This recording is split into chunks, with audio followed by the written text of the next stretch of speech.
I was freshly married. I had just been let go from my job, and I didn't know what the heck I was going to do.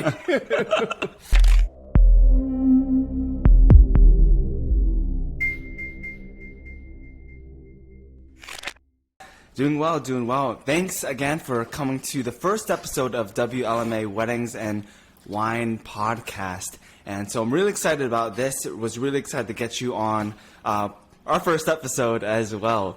And so really curious about this as well, so people can kind of get a little bit of a background also. So, we've gotten to work together, one as one of our students in the WLMA, now as teammates in the WLMA as well.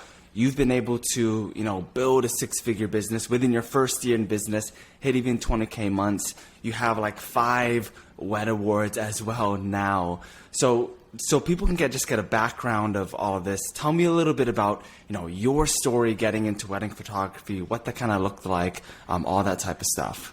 Oh, man.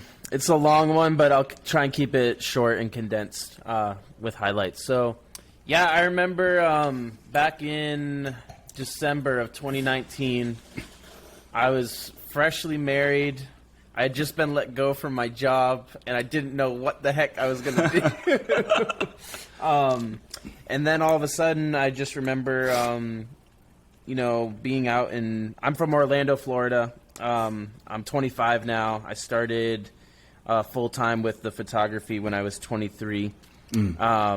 And, yeah, I just remember going out to this specific city called Winter Park in Florida, and I would go around asking random people if I could take their portrait, hoping that somebody would be like, oh, we need photography for X, Y, and Z. I was going to shoot anything that I could. I didn't know that I was going to, start doing weddings specifically or anything like that. I just knew I wanted to do photography. So I remember one day after walking around in the blazing hot sun, I was on Facebook, and one of your ads popped up, and I remember looking through it, and I was like, I don't know about this and whatever. I watched the webinar, and then I decided to finally schedule a call with you. And I don't know if you remember on that call, but I did not join immediately. I remember. I didn't have the money for it, bro. I was dead broke, and I was like, I can't afford this. So a couple months later, I think it was around February, I came back and I was like, is this legit? Talk to you again. And then I joined the course, bro, and I had decided at that point that I wanted to do weddings, not just any type of photography, just wanted to do weddings. And so, I joined the course, built up that business, bro, and within that first year was able to hit 6 figures, which was really freaking amazing. Awesome. Absolutely crazy ride. I mean, I worked my butt off for it. I put everything I had into it, and it was very, very successful. But, yeah, it's kind of like the origins of where I came from. Photography-wise, I had been shooting for a couple of years, but interesting fact was I've only shot 3 weddings in my entire life. So wow, a lot of this. When you're first getting started and everything. No, after. Oh yeah.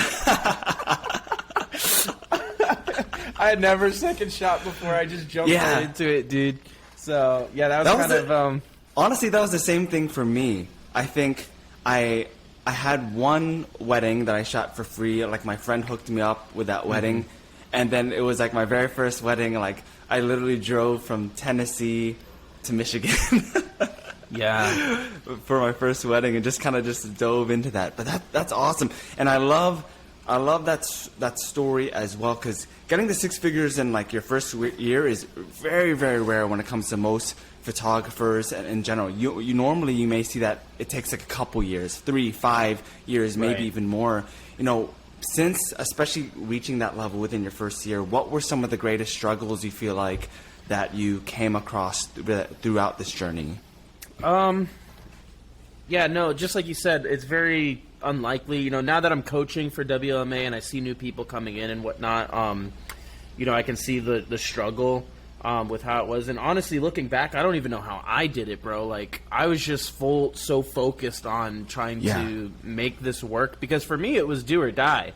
You know, I didn't want to go back to having a 9 to 5, and I have to help my wife pay for our bills and stuff, you know, so it was like, I have to do this, because if I don't, then I'm going to have to go pick up like 3 jobs again or something crazy like that. So I think some of the biggest struggles, though, were because of, how do I put this? Let's see.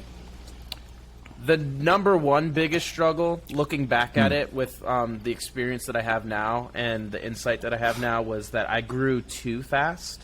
So I remember, actually, there was 2 points within that first year where I had some breakdowns, bro. Like, I was ready to just quit, because either things weren't progressing as fast as I wanted them to progress, or I wasn't at a level where I needed to be in order for me to have... To be able to handle how much you're taking in. Yeah, to be able to achieve what I wanted to at that state. So, like, you know, the first 3 months I did, I think, like, $30K in total in sales off of what you were teaching. And I was, like, so ecstatic, and I was ready, you know, to do all this stuff. But, again, I was brand new, brand spanking new, bro. I had never run a business before. I was just technically getting into photography too, in the sense of like getting pro grade gear and things like that. Man, I was shooting on a Nikon D700, a 15-year-old camera with this old Tamron 70 to 80 lens that was like also so old.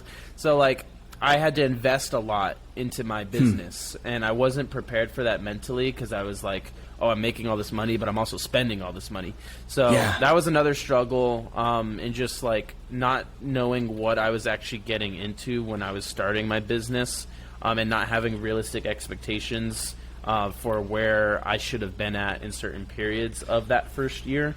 So like I said, I grew too fast, and I hit a bunch of roadblocks. Like, I wanted to be making certain amounts per month, and I wasn't hitting those amounts, and it was super frustrating, because one, my work wasn't up there. My work wasn't up to par for where it needed to be to where I wanted to be.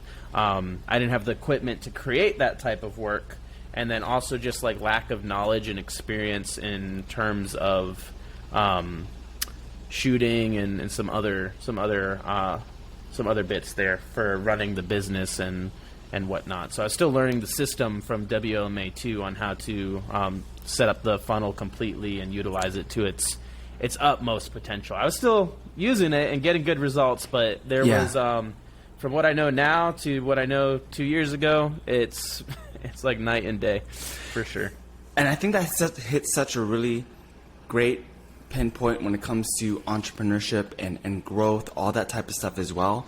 It's because, you know, it's not only just like the strategy as well, but also what has to catch up as far as growth in other aspects. Sometimes mentality, sometimes that threshold you can hit as far as stress and what you can take in. For me, it was kind of the opposite, because I didn't really have like a course or like a mentor in the wedding photography at that time. So I grew a lot like mentally, but I didn't have the strategies yet. And so I wasn't able to get enough weddings. So it was interesting. It was kind of the opposite, right, as far as that. But how did you overcome that struggle with trying to be able to balance those things, trying not to break mentally, to catch up with all of that? I would say there was 2 major things. The first one was I faked it till I made it.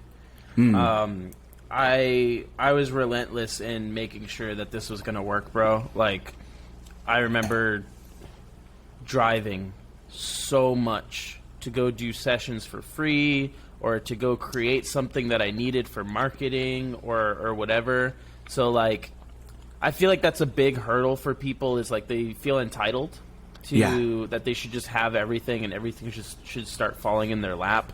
When in essence, it's like, no, you know, you need to go out there and grab it. You need to take the lead in creating and getting what you need for your business to work. Because you have the capability to get all of those items that you need. I earnestly say this to every single person that I talk to. If you're interested in getting into wedding photography or any type of photography business, that there is no reason why you should not succeed. Because you can create everything that you need in order to have a specialized brand, give an amazing experience, create awesome work. if you give me a basic camera, I can, I started with a basic camera. I was still making pretty good work with it, etc. So there's like just that grind. You got to have that grind inside you. If you don't have it in you, then don't expect to be in business, because don't be an entrepreneur. It's not for everybody. I'll be straight up honest with you. It's like raising a child. And I don't have any children, but I know people who do have children, and then they also do this, and I give them props 100%, because I know how hard it is just doing it. I'm a 25-year-old married guy without any debt or major obligations or stuff like that. So, like, if it's still hard for me, only how much harder it'll be for somebody who has an entire multiple family to support and stuff like that. 100%.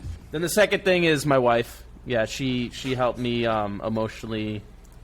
I'm a very emotional person, Jordan. So, like, if I get in my feels about something, bro, like, I can shut myself down, or I can be my biggest, source of encouragement and go forward. But it's like a switch, and I can't flip that switch myself. So she would help me to kind of stay level-headed on things when things weren't going well, or I wasn't getting bookings, or people. I would go out to these sessions and shoot these sessions, and then hope I would book people from these sessions and stuff like that, and nobody would book, and I just spent like hundreds of dollars in gas, hours of my time driving and shooting and editing and stuff, and wasn't getting anything from it, and I was just like, what the heck? She helped me to just kind of rationalize and keep moving forward and keep grinding, and eventually it paid off, bro. Like, I started learning stuff. I started looking back. You guys as well, you and Crystal, bro, helped me to learn how to re-evaluate what I was doing specifically, look back at what I was doing and seeing where the discrepancies were of why stuff wasn't working for me. And that's just not something I could have done by myself. So having coaches, mentors, and support were a big aspect that played into me being successful that first year and onwards to today as well. Yeah, and that reminds me of a very specific quote that I just posted. What you're saying reminded me of a specific quote I just posted on my Instagram today, and it's actually by Confucius. And reading on my Instagram right now, it says, "It does not matter how slowly you go as long as you do not stop." Right. And that, I feel like, is such an important thing in entrepreneurship. Like, kind of like a marathon runner, once they fall in love with the game of that grind, physical and mental, where as soon as they take that step, they just continue going. And I've worked with a lot of students. I've met a lot of entrepreneurs where sometimes they'll just have these habits where, they may build momentum after a month or two. And then they stop suddenly for like a few months. I'm like, why did you do that? Yeah. You needed to build off that momentum. And it's hard, especially in the beginning, but you just continued to trudge forward. And as being I'm a kind of an emotional person too. I've been learning as I grow to be a little bit more grounded and everything. But at the same time, where a lot of that emotion that came from, you were able to channel it for something really positive. You know what I mean? Yeah. And that's something I really, really love. And for me, I think... Oh, sorry, continue. No, I was going to say just that there was like so many instances where, I joined, me and a couple, I would say probably about 5 or 7 people joined your course around the same time. And we all started growing up together in our businesses. Yeah. And this was pre-COVID too, so like, or not pre-COVID, but like during lockdowns and all of this. And so COVID came, and that was a major hurdle too. Like, we all thought this was going to die, and I was like, oh my God, I just invested in this course, and here comes COVID and all this other stuff, So just rational thinking and things like that. But we were all growing up around each other, and I remember that there was like quite a few people who started out strong, and they like had amazing results, and then they just kind of let it slide down and like disappeared, And I was like thinking to myself, one, I don't want to become like that for one. I didn't want that to happen to me. But two, a lot of other people are not in the same position that I have, in terms of like where I had lost my job and this was do or die for me.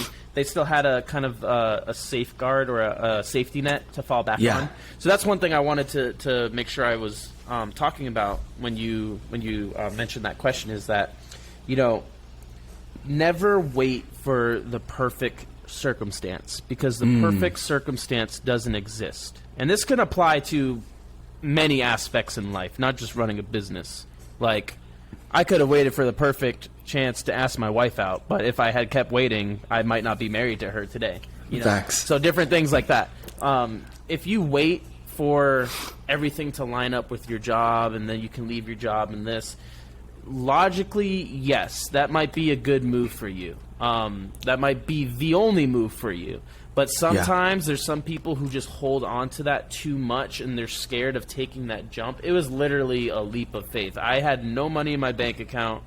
I didn't know where I was going to get this money from. Somehow I managed to get a down payment to pay for your course and join it. And then if it didn't work in the next 3 months, I was in debt.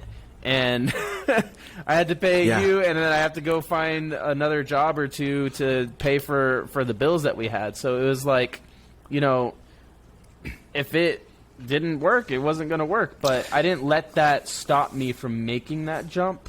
Yeah. And I feel like that's a very important thing, is like people need to realize that if you just give your all into something and you give maximum effort, you will see what you put into it come back to you, if not 100%. Even more.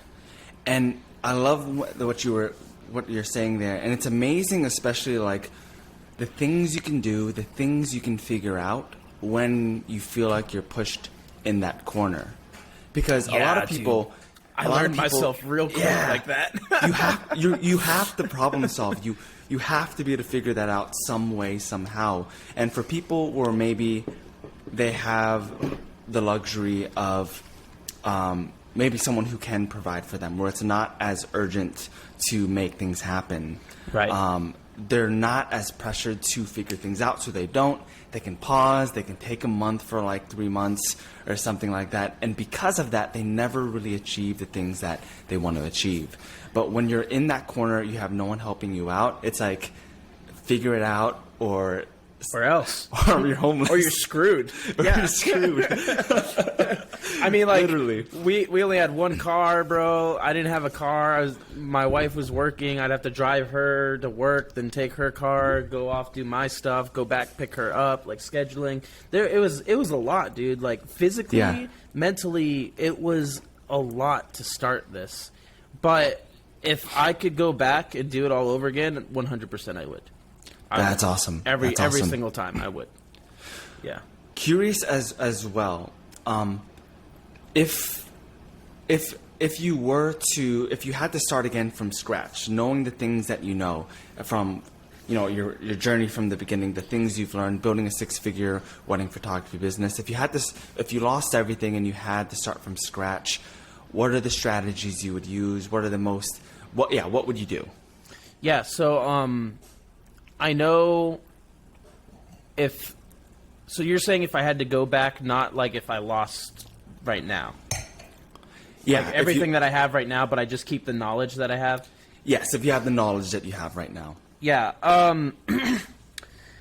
I would probably, definitely first thing off would be invest in myself more than I did later on.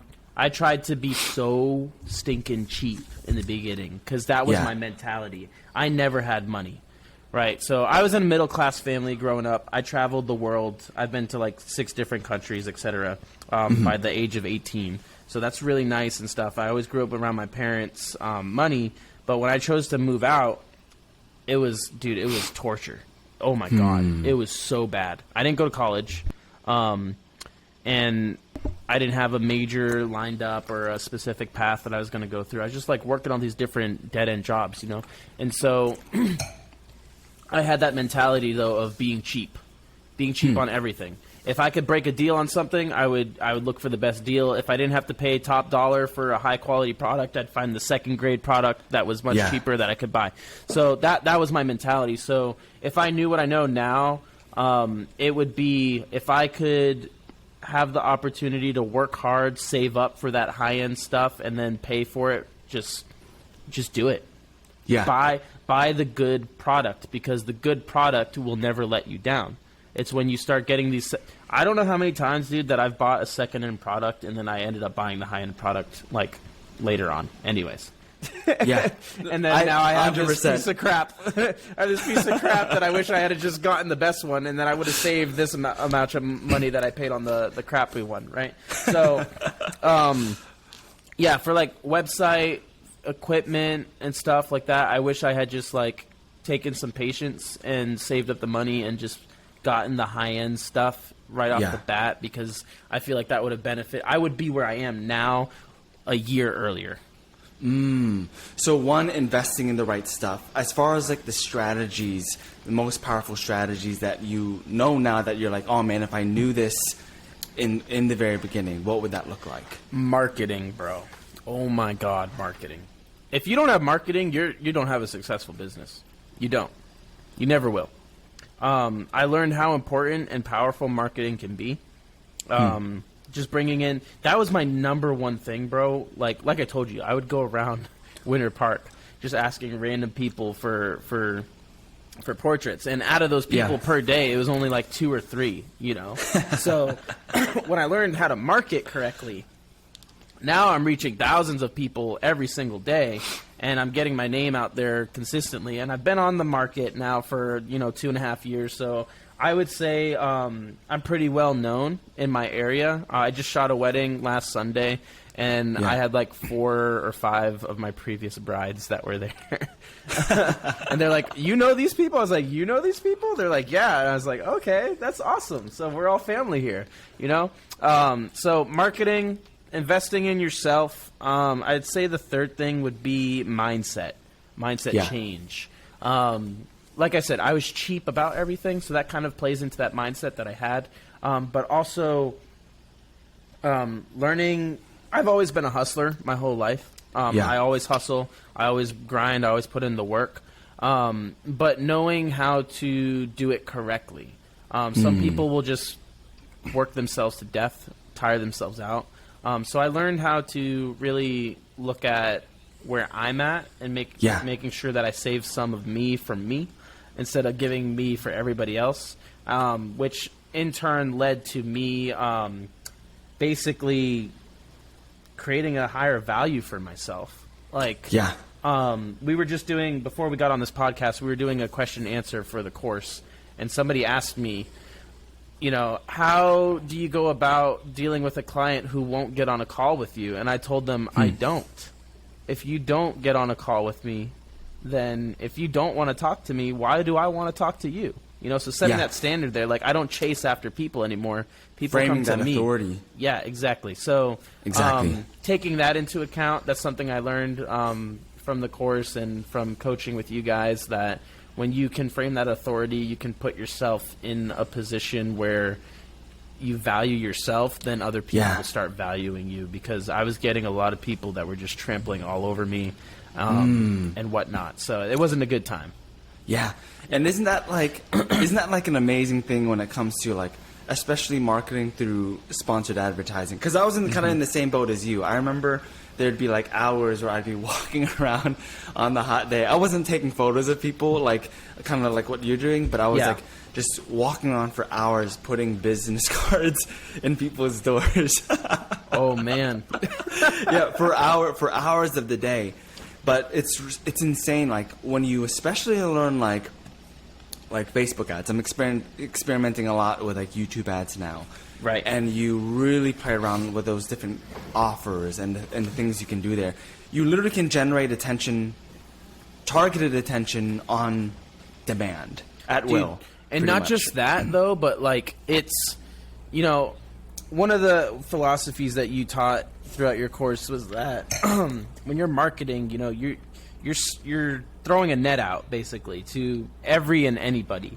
But with the sponsored ads and the way that you do them and that we've been doing them, it's amazing to me to see how by learning about your brand and who you are and the experience that you give and things like that, how easily you can turn the tables on the type of people that come into your business. Because I remember when I first started back in 2020, and I was just pulling every and everybody. all Yeah. types of people, no matter what. Like I said, I wasn't valuing myself, so I was running head over heels for all these people, doing everything I could for them without really taking a look at what it was doing to me. And and I ended up, getting quite a few not so great experiences because of that. But nowadays, I'm booking people that, they buy me dinner. I would gladly buy them dinner. Not to say that they're just doing stuff for me. It's vice versa. But we have that mutual respect where it's like they respect what I'm doing for them so much that they value me so much that they do nice things for me. Which I was like, okay, I was like, oh, you guys want to go to dinner? I don't know how many times I've gone to dinner with clients. And then they buy me drinks, and they buy me my whole dinner, my wife's dinner too, because she's out here with me. She didn't even do nothing. She's just along for the ride, helping me out with some stuff. And they pay for her dinner and junk like that too. So it's just like the difference in basically the quality of my life. Ultimately, is what it comes out to. I enjoy my job so much because of what I've learned on how to value myself, and then also, like we were talking about, the paid the paid advertising, specifically reaching out to those types of people, the people who would resonate with everything that I'm about. And so it's really cool to see that. I think that's so cool. And for people who are listening or wondering like how that happened, you went from just kind of attracting everyone to now where you're really starting to attract those ideal clients who, one, are willing to pay for your dinners and everything. Two, either you have this deeper relationship with them. What is it that changed to be able to do that?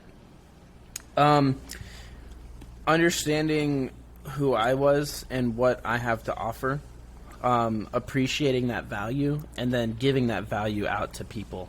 So I know your wife, Crystal, she specifically sat down with me one day when you guys had offered up a new portion of the course, and you guys started doing a lot more coaching and stuff. And this was after I had become a coach too, for the people. But I remember sitting down and you guys were like talking about branding and like, who am I? What do I do, and et cetera, like that. So I just went from being like any other photographer, bro, to like really doing like what makes me me. And now that it's everywhere, that's all over my website. Like if you look on my website, bro, it's like bold colors.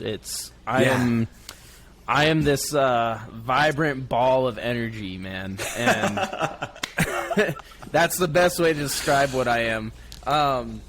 I love having a great time. I'm very, outgoing. I like taking care of people. Like I will give the shirt off my back for somebody. So just figuring out how to express that to people throughout my marketing was like my whole business went from being, it was making $100,000 a year to now I'm making $100,000 a year, but I'm making $100,000 a year plus or more with people that I actually enjoy shooting with. So it's not That's important. I'm not bending over backwards for nobody. I am literally working with people who respect me, respect my time, respect what I do for them, and they value and cherish the fact that I'm their photographer. I'm going to read you this text from this session I did 2 weeks ago. This is what the girl sent to me after I sent her the engagement photos. Sarah, she said, what I love thank you again so much for shooting with us. What I love most about these photos is how happy we look. You really do know how to bring out the feelings within us. I honestly can't even begin to imagine what these would have looked like if we had shot with a different photographer. You are definitely amazing, and we definitely want to talk to you about doing our wedding. So like, that's awesome. I mean, bro, that just says it all. Like, I don't know. It's mind blowing. It's just great to see people saying words like that to me. It truly is. Working like with the ideal client is so important. And I want to read, a portion of your website as well. So if you're listening in as well, you guys got to check out Aidan's website. It's www.amcreatives.co. And you have a really unique brand. So, in one of the main words that it says on Aidan's website, it says, "Vivid, soul-stirring wedding photography for multicultural couples." Mm-hmm. So, I've always been really curious about that. Like, how did you come up with that, and how has that brand affected the clientele you attracted when you've made that transition? So, ever since I was young, I always said I was born into the wrong culture. So, yeah, that's basically pretty much it. My wife's Puerto Rican, all right? So yeah. I'm biased towards Latin people. I love Latin culture, bro. Whether you're Puerto Rican, Colombian, whatever it might be, Latin culture is like all the things that I value in my life: friendship, family, love, honesty, like strong trust and connection, loyalty, things like that. The Latin culture encompasses all of that. So, that's always something that's been with me throughout my entire life. I myself am from a biracial family. So my mom is half black, half white, and then my dad, my biological father, is Moroccan. I didn't really know my biological father, but when my mom married my stepdad, he is Portuguese and Irish. So it's like, everybody has obviously a little bit of multicultural in them, but what I'm talking about dominantly is like the major races, when those come together into a family unit. So I was thinking about like, okay, my ideal client, who are they? What is it about them specifically that is unique about about the people who I want to work with? So I started looking back at some of the people that I had worked with over the past 2 years, and I'm like, man, my favorite weddings and my favorite people that I've worked with, for the most part, this isn't like 100% accuracy, because there's obviously, you don't have to be multicultural to be exactly what I'm looking for and what I love to work with. But a majority of the people were of two different races coming together. And I found that so interesting. And so I remember, this was actually at the beginning of this year that I started branding like that. Because I remember before our meetup here down in Florida for the WLMA, I was trying to figure this out. Like, how could I brand that? Because I was trying to really make my branding very precise. And I didn't want to say, like, wedding photographer for biracial couples. Because that would kind of, like, set me as I only work with people who are biracial. A little too much. Yeah. So, like, I remember just thinking about, like, how can I do this without...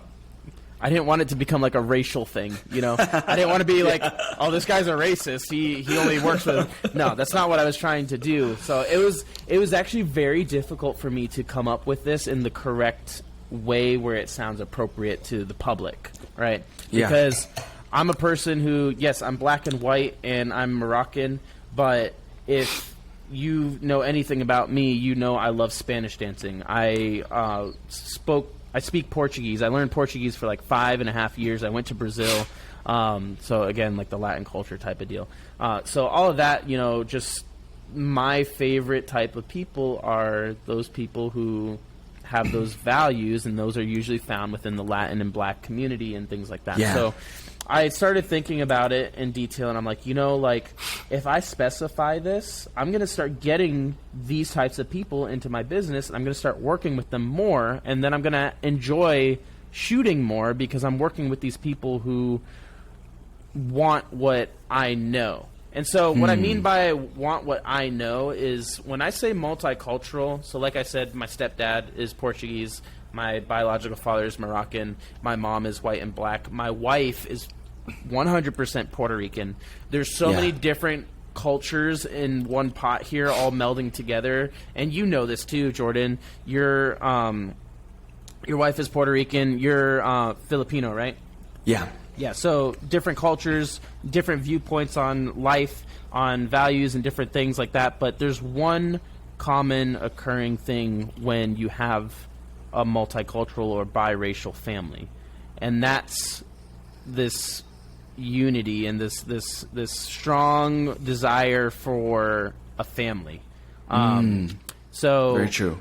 I feel like I've seen that countless times throughout different couples. It's so beautiful to me to see, like, you know, you might have this Spanish bride, her whole family loves dancing, and then you might have, you know, she's marrying a Caucasian guy, and he doesn't really dance, and he's a little bit awkward, he's a little quirky, you know, but they even each other out, they love each other, and both sides of the family come together despite, you know, some differences and things like that they would normally do, and it's just like so much fun to see all of that come together, and then being able to photograph that for me is like, yeah, so fulfilling, because it's like that's what I lived, that's what I know my life to be, that's what I know life to be in general.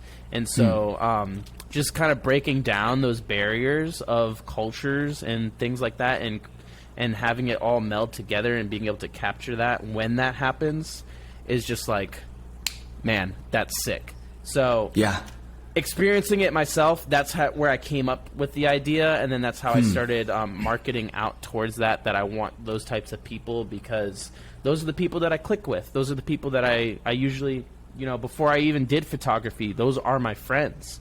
Those are the people I would hang out with on occasion. You know, those are the people who enjoy doing the same things that I do.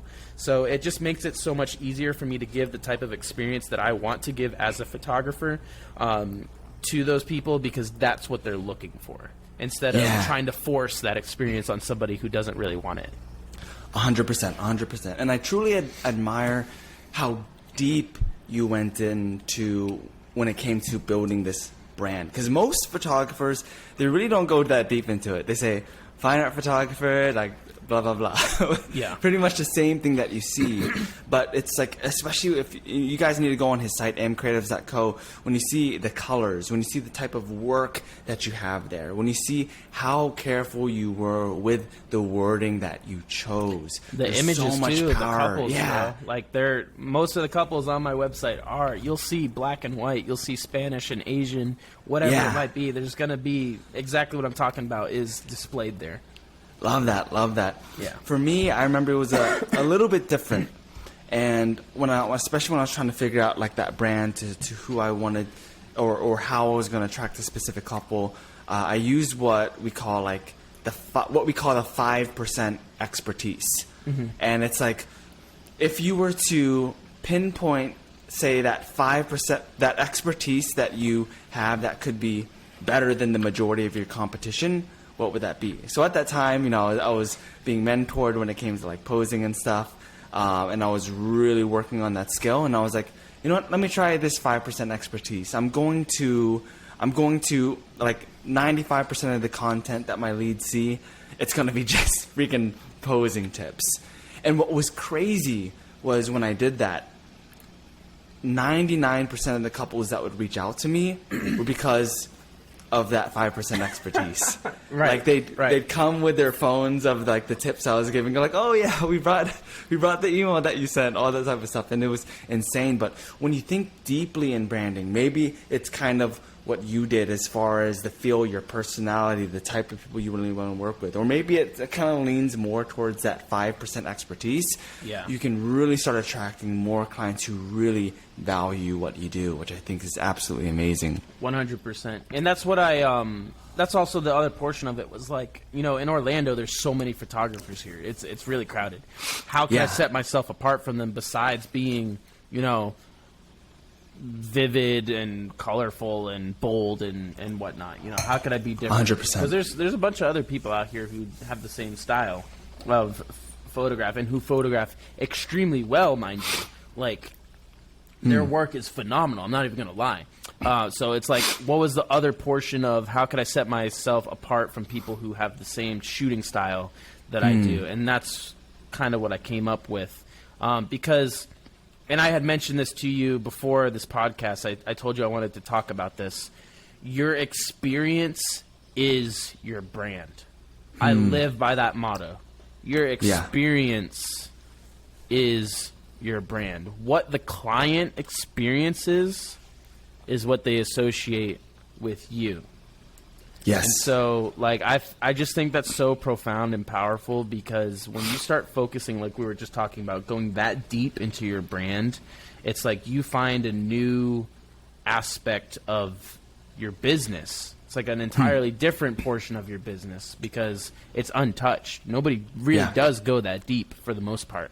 And when you start going that deep and you understanding it, that's when you can start making the best use of it and start really pulling in that high quality status as a photographer. Instead of just being, I kind of call it the tiers. You got the tier 1. There's the people who are just starting out. They just bought a camera. They're charging probably like $500 to $1,500 for a wedding, somewhere around there. They don't really know what they're doing. They don't have a ton of experience posing, understanding lighting, and et cetera like that. Then you got your tier 2. They know some bit about their branding. They have experience shooting weddings. They have a little bit of experience shooting posing and stuff like that. They're probably between that $2,000 to $3,500 range. And then you have the high-end people who are like $4,000 to $10,000. Those ones are what we're talking about here. They deeply understand their brand. They are so specifically niched and branded that 100%. when you think about the experience that you're going to get when you look at one of these people, you're like, dang, I know there's no doubts about what I want. It's kind of like, I want some good headphones. Am I going to look at the Beats, Apple AirPod Pros, or some rinky-dink? I love Skull Candy, but compared to when we're talking about like luxury stuff, like a $50 pair of Skull Candy headphones compared to some AirPod Pros are going to be night and day. It's going to be crazy. I got the AirPod Pros, $250, and the noise canceling, all the stuff that they can do, all the features, bro. Like freaking awesome. they're worth the price for a specific reason compared to them Skull 100%. Candies. So with the photographers, it's just like going that deep and understanding that's when you're able to elevate your brand and start being at that level that you want. And I want to make note of this too, because there's a lot of people who get into this business just for money, and then they fall into one of these tiers, the 1, 2, 3 tier. I very well believe, I'm not trying to be a pompous jerk, but I very well believe in myself that I could be tier 3, that I am tier 3. But I would say I'm on the lower end of tier 3 and the high end of tier 2 because I love shooting. Yeah. Right? I love shooting. I will shoot 40 weddings a year, bro. I will. Yeah. Because I love going out and just creating this art. It's always been in me. Ever since I was young, I've loved painting. I did animation. I've played multiple instruments, bro. Like the creative aspect inside of me just like wants to shoot all the time. So if I'm not shooting, I'm pretty much like, what am I doing? Yeah. So people who just are in this for money, they might put themselves up in that tier 3 range when they're not ready to be there. I classify myself as in between those two tiers because of the fact that I want the volume. Exactly. And like I said, my wedding photography for me is my avenue of meeting new people, forming new relationships on the constant. Because if I don't have that, like I'm not content. You're not being fulfilled kind of through that. With my personal life, like my own happiness. That's a part of me, like I want to meet new people. I want to create new connections all the time. So like my clients, bro, I go out to Busch Gardens. I take them to SeaWorld. We go to dinner. We go get drinks and stuff. I'm still friends with many of my clients after their wedding and so forth and stuff like that. So like that's what it is for me is like this. I can't have any other job because this job gives me exactly what I want in my life. Yeah. So I just want to bring that out and point that out because I feel like love that's important for people to know about. Exactly. And so, what you're saying, your brand is your experience. So people can learn from this as well.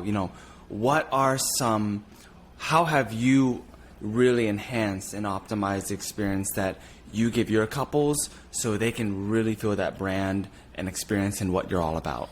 Yeah, so like I just mentioned less than a minute ago, about going to Busch Gardens or like going out for drinks with these people or going out to dinner with them, etc. I'll invite them out to, if I'm going out with my wife, we're going dancing or something like that, I'll invite them out. I'll tell them about what's going on in my life. They follow me.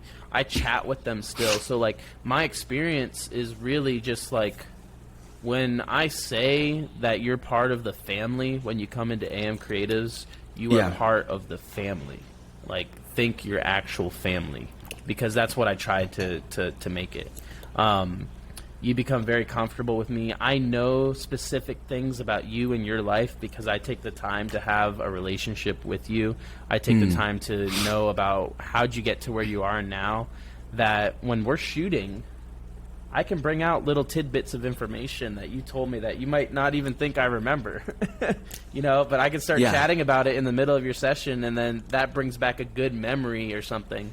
And so, like, I'm a strong believer that when you're being photographed, that what you feel at that moment of you being photographed is what you're going to remember every time you look at that picture. Just 100%. Like music. If you hear a certain song, many people recall different memories or certain situations when they listen to this specific song. So it's the same thing with photos. When you look at a picture, you'll recall this good or bad time. And with me, I'm not trying to have you remember how awkward or how weird it was when I was taking your photo. So like, just by taking that time to build that strong personal relationship with each and every single client, I invest a lot of time in that. And then turning that into making them feel comfortable on their shoot, or letting them know that, I got your back on your wedding day. Like, how much I care about you because I've invested that time into the relationship with you, that when it comes to your wedding, if something bad happens, who's going to be the first person to run up to your help, or make sure things are going the way that they need to be, or make sure that you're feeling okay and that you're happy, and etc. Things like that. So I feel like that's a big portion to bits of the experience that help people relate to me and end up working with me. So it's not like a high-end luxury type deal, which is why I say I'm not that third tier. Not just because I want to shoot more weddings, but with that luxury high-end third tier where you're paying all this thousands of dollars for wedding photography, you want to be pampered and you want to have this luxury experience. And so I'll be the first to say, like, I don't really offer a luxury. When you look up the word luxury, you see the definition. I don't offer a luxury experience, but I offer an experience where you can feel there's what's the word I'm looking for? There's a real atmosphere that comes with me when I show up, that you can just be yourself, you can trust me, and you can just feel at ease and not have any doubts in your day or anything, because of, again, that relationship that I've put so much effort into forming with each and every single one of my clients. So that's what I would say for that. Love that. And how especially do you communicate that before they're actually your clients and they can, have that experience? For people who are potential clients, they're trying to figure out whether if, working with you is the right fit. They're in that consultation with you. Maybe they're in your nurturing funnel. Yeah. They're learning these things. How are you able to communicate that at that point as well? So the first portion, I'll say, I'll put it into 3 aspects.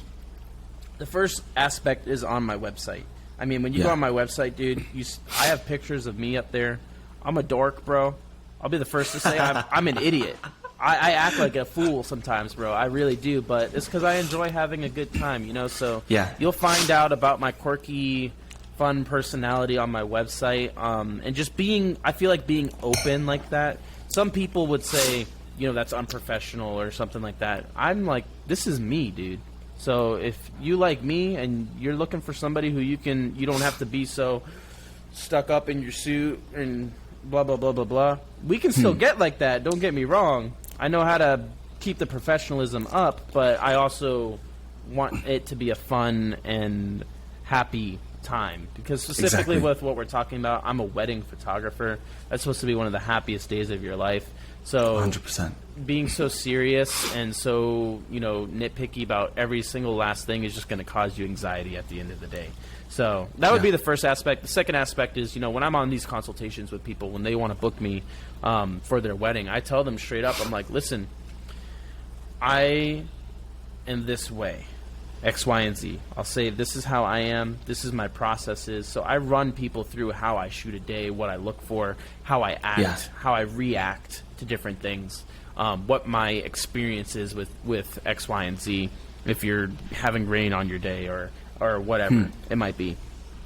If your dress breaks, how many wedding dresses I've sewn on a wedding day. Just little things like that. But I'm very clear with them on that consultation that, like, look, if you don't want somebody who's going to be involved on your day, then you need to look somewhere else, because it's not me. I'll be happy to direct you to another photographer, but if you want somebody who is going to not only just take photos but make sure that the most meaningful moments on your wedding day are captured, make sure that you're taken care of, every single time, it's hot in Florida, are you eating? When's the last time you had a cup of water? I'm not having you faint on your wedding day in the middle of me doing a dip picture with you and your husband, So, do you need X, Y, and Z? I will go grab this for you. It's not an issue for me. I'm there to not only serve, but I'm there as your friend. Just like your friend would take care of you, that is going to be me. And then the third portion is just being intentional with expectations. So this kind of goes into the consultation part, but I try to make the expectations clear. I say, this is what I do, and this is what I do not. I do not bend over this one to do what I do not. That's not going to happen, because that's not me. That's not what I want to do. And if you don't like that, then that's perfectly fine. It's perfectly fine. You can go to someone else that I know, or if you have another option that you were looking at, go over there. I don't mind it. I'm very. I don't try to boast like I'm so successful. I don't have like. I know my worth, I know what my value is, and I know that there's going to be somebody out there who will value that. So if you and me don't match up, I tell them, even if I'm not your wedding photographer, my goal still, you're a married couple, I want you to have the best that you can have, and I want you to make sure that you have everything that you would want and will need. So if I'm not able to offer that because I don't give the type of experience that you're looking for, that's perfectly fine. Go over to this person. But if I am able to provide you with everything that you want, let's do it. Let's create some awesome work. Let's have fun on your wedding day. I'm going to get down. I'm going to dance with you guys. We're going to have a shot at the end of the night, like I do with most of my couples that drink.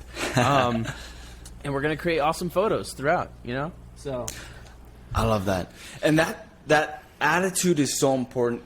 Even when it comes to, a lot of people think that it'll push people away, but that framing when it comes even to sales is so important, because a lot of people think that like, I'll do whatever you need, and I'll change the way that I do things for you. But when you have that attitude where you're direct and like, this is the way I do things, if you're not okay with that, you can find these photographers over there.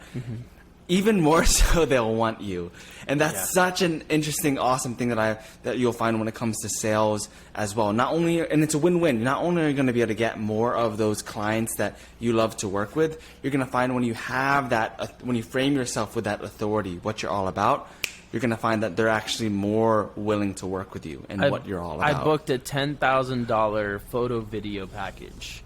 They told me their initial budget was $2,000. And then I stated exactly what I just said, and then they ended up spending $10K with us. So exactly. Just saying. Love that. Dude, this is absolutely amazing. So much amazing value in this as well. So one thing I want to make sure that I ask you as well for everyone listening. What is, for the wedding photographers and filmmakers that are listening right now, what is one piece of advice you would give to them for those that are especially struggling in their businesses right now? So I will say it in one phrase, but it has many different meanings. Invest in yourself. And when I say invest in yourself, I'm saying apply this to every sense. Invest in yourself in, your mental health, your physical health. Invest in yourself in your business. If you need coaching, if you need a course, if you need better equipment, invest in it. If you need to invest in marketing, invest in it. if you need to invest in learning how to pose or etc., invest in it. So just like invest in yourself, invest in the things that will help you grow as a person, not just within your business, but also within your personal life to help you become a better person, appreciate better things, that will take you a very, very long way. Love that. Love that. And where can we find you as well?